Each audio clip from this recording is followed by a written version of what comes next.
Welcome to the Femininja Project. I am your host, Cheryl I Love, middle-aged ninja hiding in plain sight, dedicated to restoring human dignity one person at a time and helping you unleash your personal power. Discover that it's possible to look like a woman, act like a lady, move like a ninja, and think like a warrior. And remember, men are always welcome on the Femininja Project.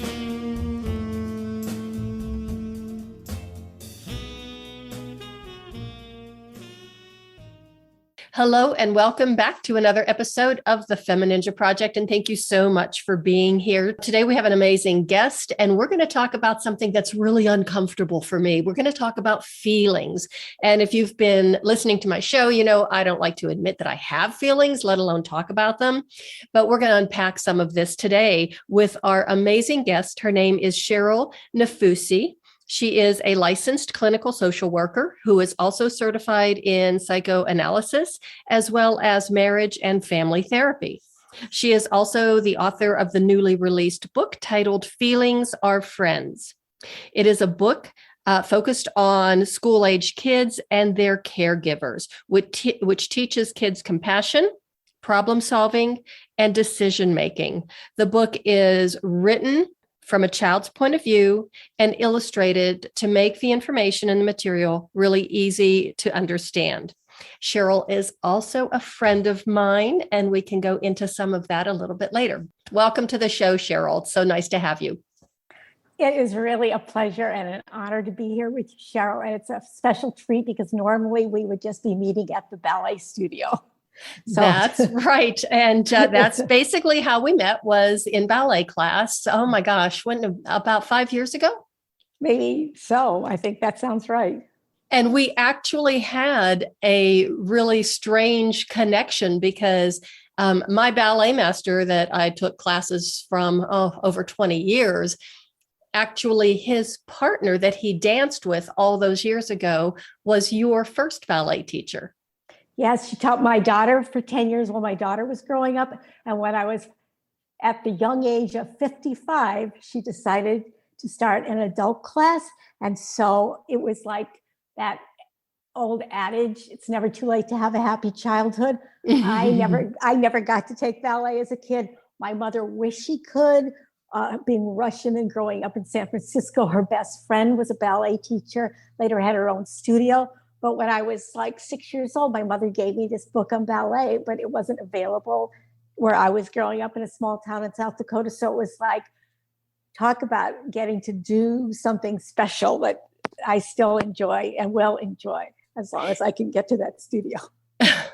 And that's really amazing that you did grow up in a small town in South Dakota, because you went from South Dakota to Chicago to New Jersey and eventually to Denver, which is how we met. And now you go back and forth from Denver to Florida. And this morning, I rolled out of bed and tried to get as warm as possible because it's still in the teens here in Colorado. And you told me that you just had a nice swim in the ocean and a walk on the beach.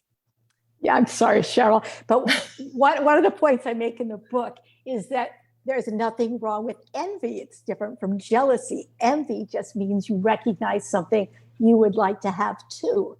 Jealousy means you wouldn't want me to have it at all. So if you're envious, it's an identification of something you'd like to have. And that's very good for us to know what we want. You truly are a gifted therapist, because that was such a beautiful and seamless segue into feelings, which, as you know, we've talked about this before. I don't like to admit that I have them, let alone talk about them. So yes, I do envy you. And I am so happy you were enjoying that sunshine and the beach. But to be perfectly honest, I mean, as much as I do enjoy the beach, it's really not my favorite place. I'd rather be up in the mountains. But you brought up a good point about not doing feelings, because almost everybody has some feeling that makes them uncomfortable, whether it's in certain families, you never would be allowed to express anger. So that feels really scary, like something catastrophic will happen if you show anger. And that's one of the reasons that I got interested in these ideas. Okay, so tell us about the book. Tell us why you wrote it, how this came about. I love the book, the way it was told in a child's voice, and the illustrations are beautiful. And the life's lessons and the points that you make are very clear and easy to understand and applicable not only for children, but to adults as well. Thank you so much, Cheryl, for saying that.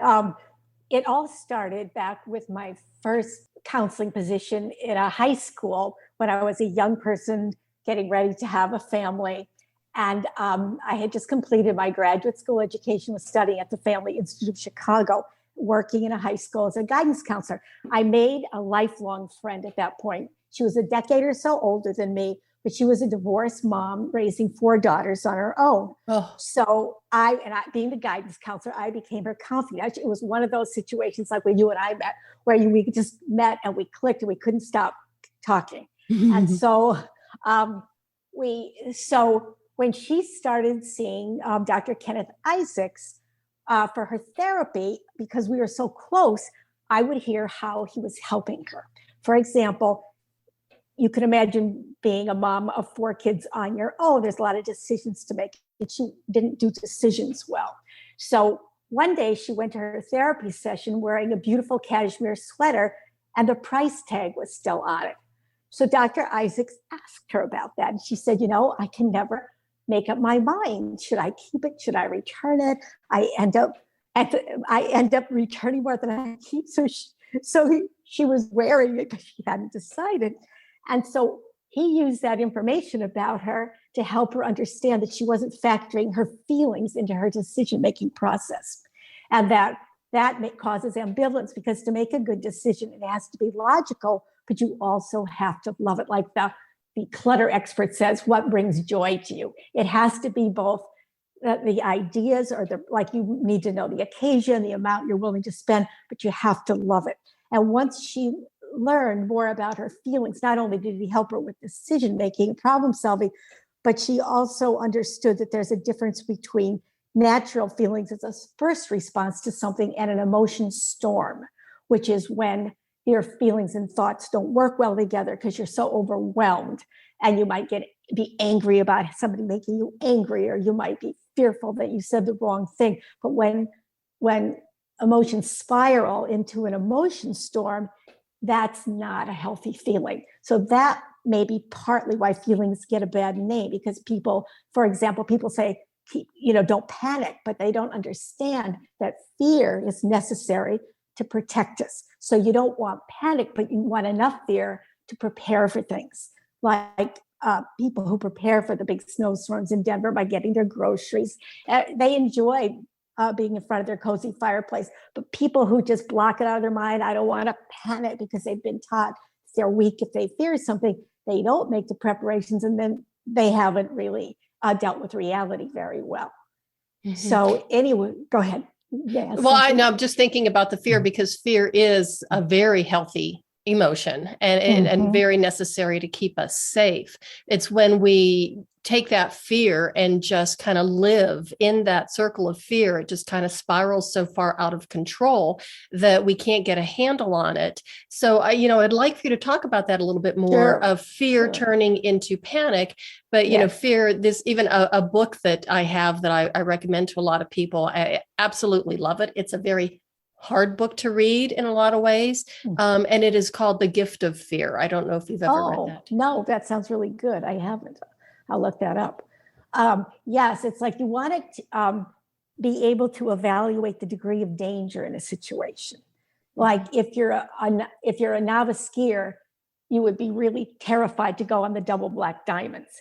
But if you're an experienced skier, then you evaluate the conditions that day, maybe your own stamina, and you make an educated decision. And it's natural to be fearful in new situations, like when learning a new skill. People could even be scared of the bunny hills, so that's what you want to do. You want to have enough fear to be careful and to take precautions, but not so much, and not based on unrealistic assessment of the situation.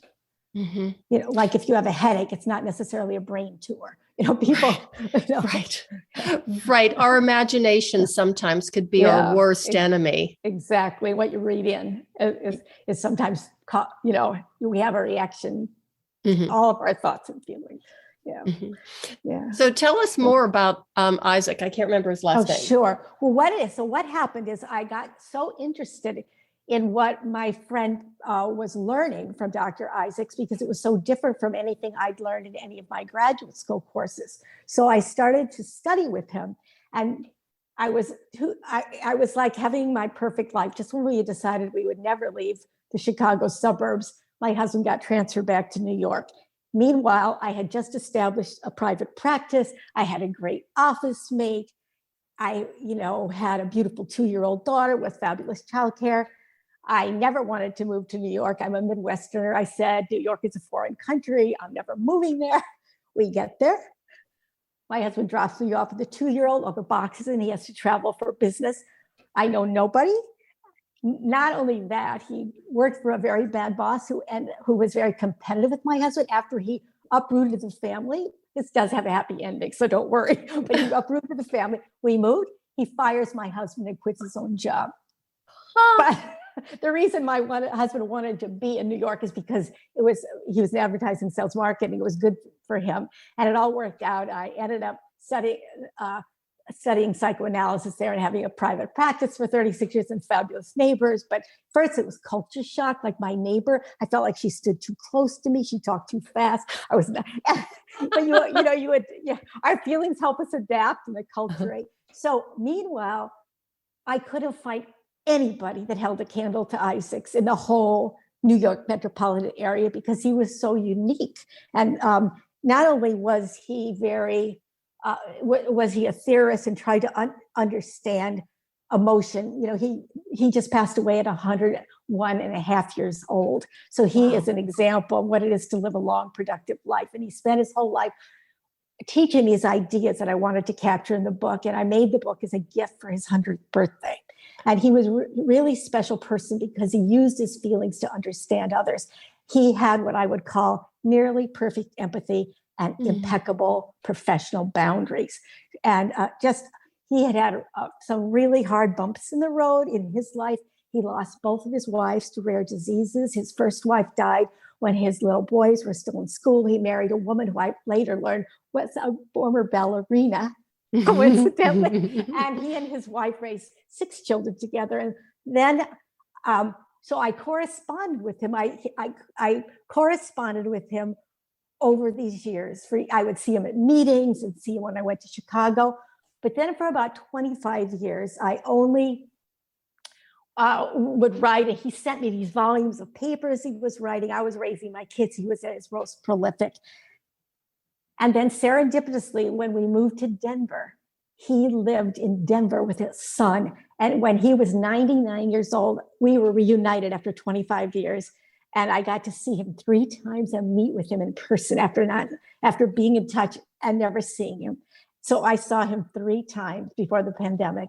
And the first time his son arranges, he brought a notebook, he still was working on his ideas. It was wonderful. So I said to my colleague, how do you honor a colleague for his 100th birthday? And the colleague said, well, he told me it was something that called a festschrippel. All these associates would write, but when you're 100 years old, I couldn't find anybody to do this. So I said, I've got to write the book. And I'd had this idea when my daughter was little, because I taught her these ideas. And as a matter of fact, the cover she made when she was in elementary school, and I just saved it because in the back of my mind, I was always going to write a book like this. And then somehow your story tells itself. You might find that in your own writing. The story just told itself. I had to do something to preserve his ideas, but also to translate them. And he knew about it. He was able to see it for his 100th birthday. And he said nobody had ever translated his ideas, and theorists sometimes have trouble writing in clear language. So he was very grateful. And he said, I'm not going to live another 36 years. You should get this published. And it wasn't published till 2 months after he died, but his son, was appreciative. And so that's really the story of it. And so then when exactly was it published? It was published October 26th this year, 2021. Because even the whole time that I've known you, I mean, I didn't realize that, you had a book in you or that you were writing a book or whatever. But of course, I haven't seen you since before the pandemic. We used to see each other in ballet class at least twice a week.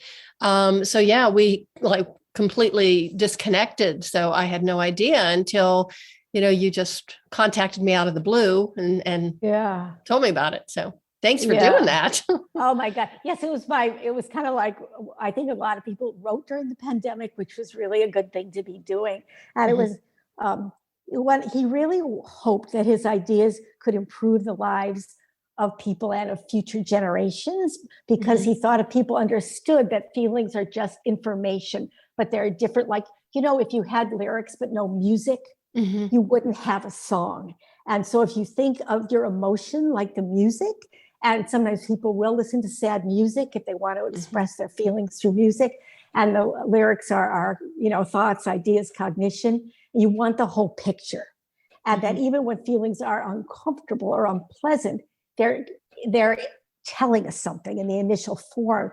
Just like, that feeling you get if you're about to leave the house and you have that sense that you've forgotten something. Every time I ignore that sense, I have forgotten something. Like that, like you want to understand that feelings are part of your intuition. And some people think that all feelings are caused by thoughts, but actually your right and left brain are evaluating simultaneously, and actually emotions get there first. So more reactive people have to learn how to slow it down, let the thoughts to catch up. People who kind of push their feelings away and don't have enough sense of urgency need to let their feelings in sooner. But they each have advantage. Go ahead. So I'd like to talk just a little bit more about intuition, because I talk a lot about that, in the work that I do, and especially, in martial arts and teaching self-defense and all that kind of thing, because I really believe that we have our intuition is so incredibly powerful. Yeah. I mean, sometimes it's almost palpable. And I think especially as women, we're taught not to pay attention to it. It's almost like it's been, dismissed, or, oh, you're exaggerating, or, that's not right, or, oh, just ignore that feeling, or no, that person really isn't a bad person. He's just being friendly. And it's like, I think that does an incredible disservice to us to keep ourselves safe. And I think that's right when the predators can come in and take advantage of that. Absolutely, because nice people, until they run into a predator, don't know they exist. Most people can cooperate, follow the golden rule. A predator has one goal: get whatever it is he or she wants. There's no connection, no normal connection and concern for others. And they do take advantage. So that you're right, that creep feeling, trust it, because you should never trust anybody on blind faith. You should always experience a person as trustworthy and then give your trust. Sometimes you do have to get into a relationship a little bit before you find out, but always think, even if it is an exaggeration, it was stimulated or triggered by something, and it's worth always use your feeling to look at the situation that caused it. Even if it's an overreaction, get back to what first triggered that, because sometimes it's also a memory of a bad experience in childhood, but that doesn't mean a current experience isn't the same. You have to just decide, is it the same? Is it different? But I've heard you talk about that, I 100%, we're on the same page in so many ways, especially there. And I really appreciate the service you do for women in promoting that empowerment. And anger empowers. Anger. Mothers Against Drunk Drivers, they took their rage, their understandable pain, and they made a difference. And that's the message I feel like I hear you saying. That's one thing that I learned in martial arts from my sensei, my teacher. He taught me something called controlled rage. Oh, cool. It is. It's so cool. I like that. You have no idea how really cool it is and totally effective. But it's, instead of being reactionary immediately and going into that rage, he says, you will always be defeated if you let that emotion overcome you. But if you can control it and use it to help you, then you will never, you'll never be defeated, so to speak, and I get that. It's like any force, anger, fire, electricity has to be harnessed. So like the Mothers Against Drunk Drivers didn't just go punch out people who were accused of drunk driving. They created a powerful organization that's changed laws. And like what you did when you had a bad experience, you did something to help others. And the other thing too, I want to highlight, because I think it's really important that when that intuition does kick in for our listeners, if you feel like you have to remove yourself from a situation, do it. Don't be concerned that you might look stupid or that you might hurt somebody's feelings. That's for them to deal with. You just walk away and get yourself out of the situation before you get sucked in. Because some situations you can't change, some situations you should never adapt to. Sometimes you should just leave and sometimes flee, right? Or fight or do whatever you have to. But, the thing is, especially when a relationship has evolved and the woman or man starts to doubt their own, they've been gaslighted, they start to doubt their own perceptions. Sometimes they need like a friend or, somebody to bounce that off of so the friend can say, look, why are you still there? You've been wanting to get out of this for a long time. Because I think that once the self-esteem gets eroded in those bad situations, then the empowerment is lost and the person is confused. Can they trust their own perceptions?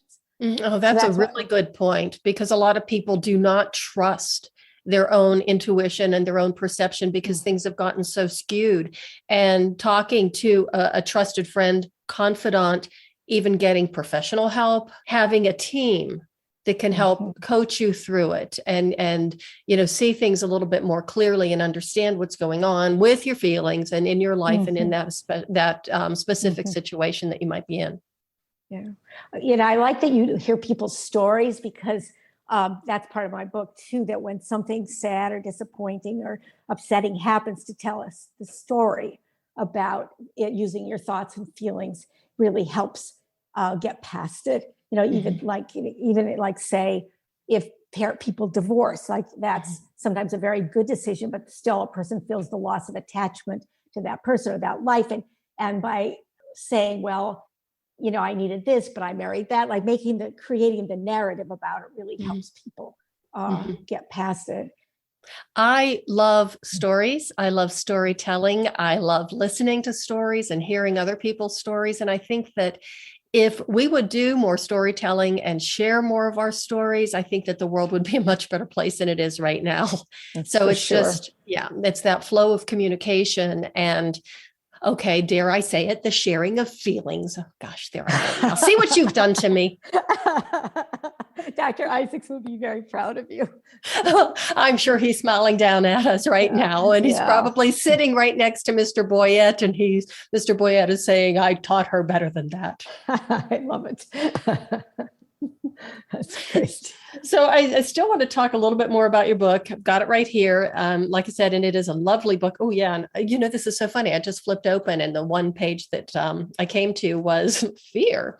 The other thing I really love about the book is the little boy telling his story, or the little boy is narrating the book, but he's talking about his great grandpa. So his great grandpa is the voice of wisdom. He's the one that is actually enlightening the child and teaching him in a way that is so sweet, because he's using a lot of practical life lessons that a young child, even, reading this book or having it read to them, could really understand and relate to.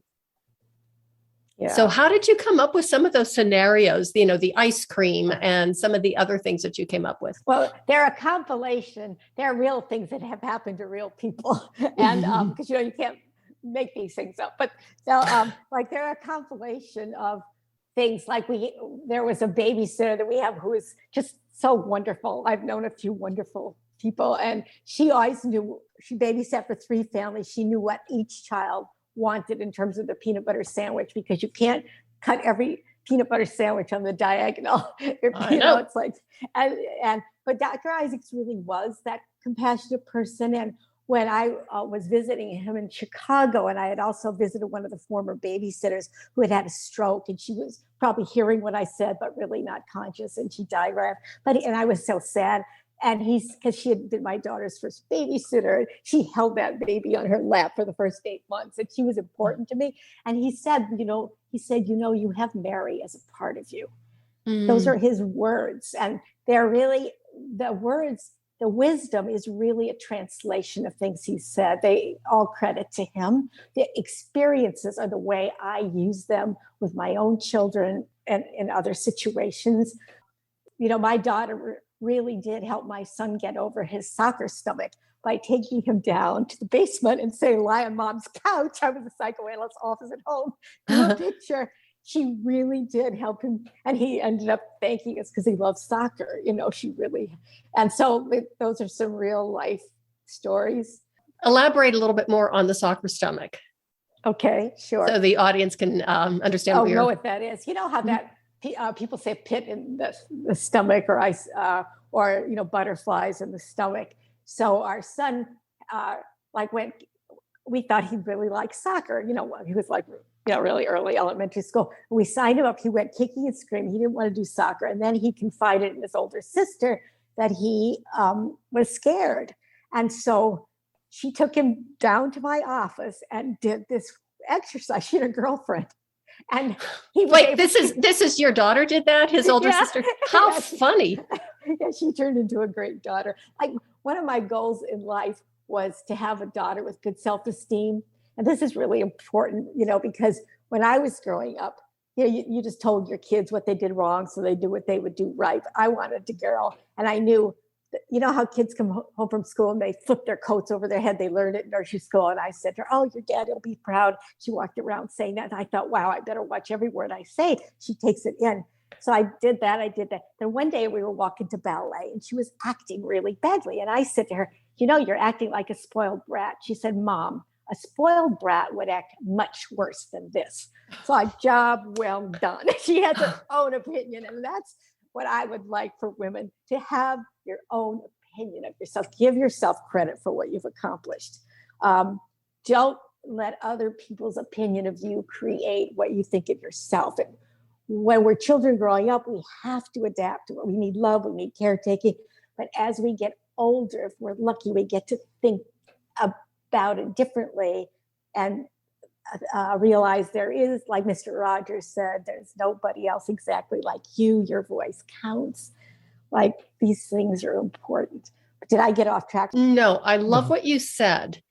And I want to just go back and talk about that a little bit more, because what about the woman who's listening to this and going, well, how do I do that? Because I know a lot of women might have been either people pleasers or have been spending the last 20 years, raising their families or, working at a job with a lot of pressure that, they were never good enough. So how do you, as an adult, change that narrative and be that I don't know, confident child, right? Yes, that confident child. How do you get that confidence? And I'm glad that you said confidence child, because I almost feel like even as I've gotten older, I can find that spirit of that little girl, who used to be running around the yard and looking at the trees and the flowers and stuff. So how do we capture that? First of all, you surround yourself with people who value and love you. And, because if you already have all those negative tapes running through your head, like some people, they have positive music that they listen to, but something will trigger that. And you don't forget things, the memories are there, but you want them to fade into the background. Like some people, like as a therapist, I've had to have hours of psychotherapy. So it really helps sometimes, but not everybody chooses to do it that way. Some people have good friends and, because of a helping relationship, a tutor, a mentor of any kind who holds you in good self-esteem, sometimes you can take in their opinion. So you want to surround yourself with people who have other opinions of you, who point out your strengths, not somebody who takes sides with your self-critical part. Now, sometimes that can get corrected. Sometimes a spouse doesn't realize what they're doing, but it really is about giving yourself credit for the things that you respect about yourself. Like a person can, because I even asked this of Kenneth Isaacs once, because I grew up having low self-esteem. And until I read that book, that's an ancient book called I'm Okay, You're Okay, about how people are pretty much equal, adults have strengths and weaknesses. I never thought, wow, other people feel this way too. And if you've always had to stay one down in relation to somebody who needs to be one up, you might be scared even to give yourself credit. Mm-hmm. So, I think the main thing is our whole lives, it's important to do something we consider worthwhile, even if it's doing a good deed every day, but you got to also give yourself credit for doing that. And like at the back of the book, I list a bunch of questions a person can ask themselves, say, if you have, to sort these things out, but you want to create some new tapes for yourself. And it's not easy. It is very hard to change, old patterns because they protected us and they helped us survive. But people, that, like you mentioned once in one of your podcasts, the neuroplasticity of the brain, absolutely we can change. And like also, you can try again. You might have a bad day and then you can have a better day as long as you don't give up hope, because despair will take all the wind out of yourself. So you want to surround yourself with people who give hope, not like Pollyanna, because, you can't, there is power in thinking positively, but feelings are information. So they pop up to inform us. We wouldn't want to get rid of all the negative feelings because we wouldn't be safe. Mm-hmm. Does that help at all? Absolutely. And I did want to, again, highlight what you just said about the tapes, running the tapes and surrounding yourself with positive people, what we tell ourselves. So going into self-talk, because you may have heard the same, negative things over and over.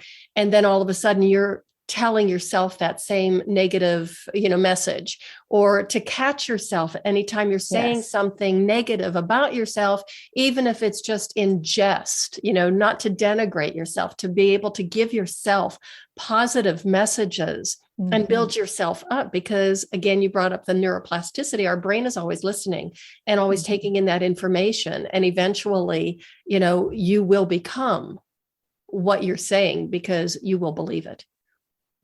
And I do think it's important to notice what you're thinking and feeling, because if you say, well, I always make a mistake, then you could challenge that and say, I sometimes make a mistake. I'm human. So you can soften those things up, because that's the positive part about cognitive therapy, which is that it teaches you to challenge those negative self-thoughts. But the only downside to cognitive therapy is some cognitive therapists believe that all feelings are caused by thoughts. And that's a misunderstanding. Of course, some feelings are caused by thoughts, because feelings respond to anything. What we think, what we feel, what we see, what we hear, you feel about everything. So, but you can't, what a mistake sometimes people make is that they start blaming themselves for feeling bad because they think they haven't been positive enough. Maybe I haven't shown enough gratitude. Maybe I haven't focused on enough positives. It's good to do that, because but you haven't caused that because you haven't been good enough at positive thinking. It's a catch-22 if you get into that. Yeah. That's an incredible cycle that you do want to break. Yeah. What I loved about the subtitle of your book is teaching kids compassion, problem solving, and decision making.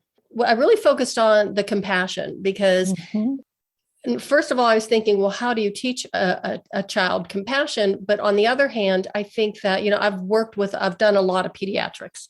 I've worked with a lot of kids in a lot of variety of different settings. And it seems like children are almost born with a natural sense of compassion when they're very young. I grew up with 4 sisters, but my mom had 3 little girls in 4 years with the first, group. And that was, me and my 2 older sisters. So we were so close in age. And I can remember my mom even saying how when we were very little, how we would comfort each other. That it was just like a natural response when one of us was either sick or hurt or crying or whatever, that we just naturally gravitated to each other and would comfort each other. And of course, as we got older, that changed.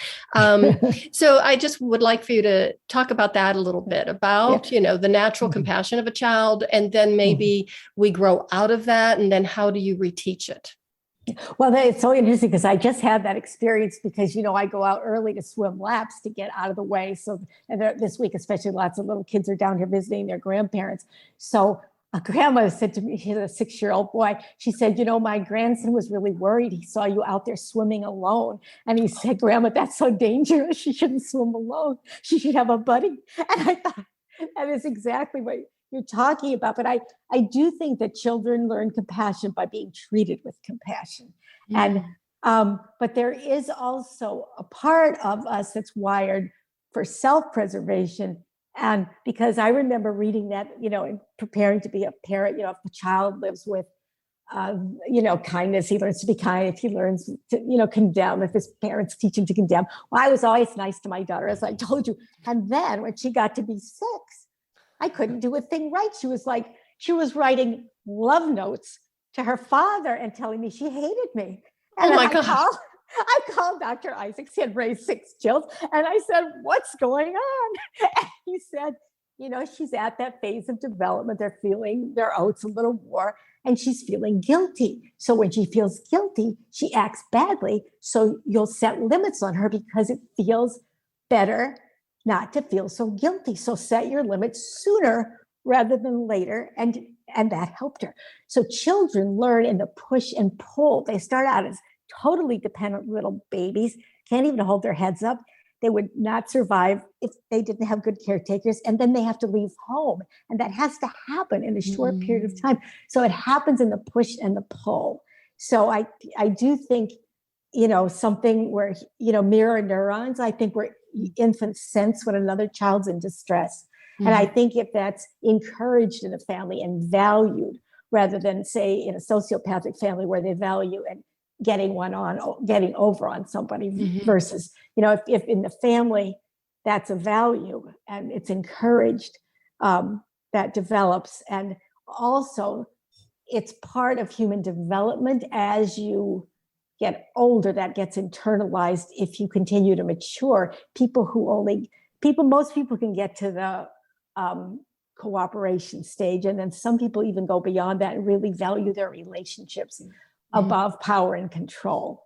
So it has to do with human development and how evolved it gets. And I think it's nature, nurture, right? It's a little of both probably, but I think setting a good example. Go ahead. I love that you use that word mirror, because then right away I was thinking of mirror neurons. Yeah, that's what I was thinking. So for the audience, it's like if you're having a really bad day, you're having a really crummy day, and you're feeling terrible about everything, and you're walking around your day, and then you come across somebody who is smiling and happy and in a great mood. If you're around that person enough, all of a sudden your brain is taking that in, and all of a sudden your mood begins to lift. And the same thing happens. Like I remember going down the elevator, and I had a bad experience. And a young man who actually is still a social worker, and he works at the VA here, I told him whatever. I don't even remember what had happened, but I remember his response. It was perfect compassion. And he said, that must have been terrible. His first reaction is to mirror what I said. And you always want to relate to the person's distress first, because they're feeling at that point, not thinking. And I think when parents have mirrored their children, understand what the child's feeling, and then the child can settle down and you can figure out how to solve the problem. But first you have to relate to what they're going through. Rather than saying, oh, come on, it couldn't have been that bad. You're just exaggerating. Exactly. Yeah. Oh, there's nothing worse than being invalidated or completely dismissed. Yeah. There's something else I just wanted to, and this was way back in our conversation, but I did write it down because I thought it was kind of funny. When you said that a lot of the stories, in the book, you happened to real people, they were real life situations, because you said you just can't make these things up. And I, since I hang out with a lot of authors and a lot of them are fiction writers, let me tell you something. Yeah, you can make some of that stuff up. But in reality, life is actually stranger than fiction. And that's another thing that I've learned when I've talked to some of these authors and I've read some of their books. It's like, there's nothing stranger than real life. Yeah. Yeah. It is more complicated than we think. That's for sure. So Cheryl, is there anything else you would like to share about your book or about, relationships, anything? Yeah, I was trying to think about people in my life who've made an impact, and they're not famous people. And there is a woman who's a family friend. She's 95 years old. She's had every hardship happen to her that you can imagine, but she is still the most positive person I know. And it's because when she was a little girl, her dad taught her that if you do a good deed every day, you can always be proud of yourself. And this woman, when my mother was dying, she treated her like a sister. This not only, but she also could take good care of herself. I think still at 95, she goes on the treadmill for half an hour. I mean, she's lost but she has macular. I mean, I cannot tell you the things that have happened to her, but her spirit, and she believes, she's not even Catholic, but she believes the Mother Teresa thing, that every day we are called upon to do small things with great love. And I think that sometimes people think you have to do something big to count, but I think it's these small things, like very small things that people do that you remember. Mm-hmm. Boy, that's a beautiful story. And that's another, example of living a good life. I mean, let's face it, if you live to be 95 or like Dr. Isaac's 100, bad things are going to happen to you. I mean, they just happen, but it's how we handle those rough times in life that really impact the remainder of the time that we have left on earth, and how we relate to other people. Yeah. If people want it, there's a lot of information on Amazon about the book, so they don't even need to buy the book to see like the write-ups, and there's a lot of reviews. So the ideas are captured pretty well there. And so, I mean, it was just Dr. Isaac's hope that his ideas would live and that they would help this generation and future generations. And so it's been my privilege to convey these ideas in a way that's... And you made his dream come true, or his hope come true. I hope so. I mean, it's just really helped me with the loss of him. And, it's really hard to lose a mentor. Absolutely. Like losing a family member. And well, anybody who's ever losing anyone you love is tough. It's just a process. And the grieving process is complicated, and it takes time. Mm-hmm. But I love the fact that he was still writing and still so enthusiastic when you came to see him. And he was showing you he was still working at the age of 99 or 100 at that point? Yeah, it was great. It was wonderful. And serendipitously, the very last time I saw him, my best friend who introduced me was in Denver, and the two of us visited. She was in Chicago still. We went together to see him at his son's house. I know, it's like, come full circle, right? I knew I would not see him again. I just knew it. And it was unbelievable. It's like sometimes, Okay, you just gave me chills. Okay. And like I said, I'm the one who has no feelings, and you just gave me chills. So, and that's another example of, lifelong learning, and just, age really is nothing but a number. I mean, look at, you started ballet at the age of 55 and you're still going strong.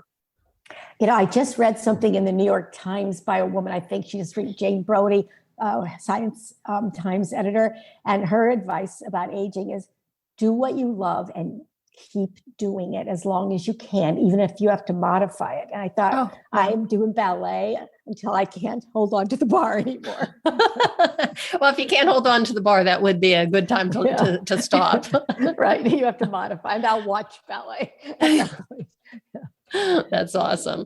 Well, Cheryl, thank you so much for being here today. I thoroughly enjoyed it. And so people can get your book on Amazon. So all they have to do is go to Amazon and look under books, Feelings Are Friends, correct? That's it. And are you on social media, or do you want? It's a book. There's a few different books that have titles very similar. So the whole title is Feelings Are Friends, Teaching Kids Compassion, Problem Solving, and Decision Making. Because I didn't know it at the time, but there's actually a lot of, and I can keep you informed. Right now, that's the best thing to do. There's information on the author's page. And that will tell you. I will have the link included in the show notes in the description of the episode when it does go live, so people can find that. All they have to do is look at the description, click on the link, and boom, they're there. Thank you. Such a pleasure to be with you in this way, and I really appreciate it. It's an honor. Well, it was an honor to have you on the show, but I have to tell you, I really do miss being at the bar with you. Well, I got my best. I have my N95 masks. I'm going to go back. Oh, excellent. Very good. Okay. Well, thanks again, Cheryl. I really appreciate you being here. Thank you, Cheryl. And everybody, thank you so much for listening. I really appreciate you as well. And remember, feelings are our friends. It's something I'm still working through. And really, look up Cheryl's book. It really is amazing. It's a quick read, but in such a small book, it really packs a punch. There's a lot of wonderful information there, a lot of great tips and how to be able to talk about your feelings and teach children compassion, problem solving, decision making, and I dare say self-love as well. And that's something important to do. Remember to love yourself, give yourself positive messages, and stay away from that negative self-talk, because our brain is always listening and taking it in. And that is the way of the Femininja.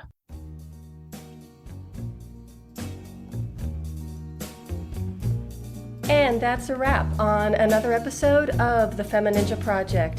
Thank you so much for listening. And remember, be safe, be strong, and until next time, bye now.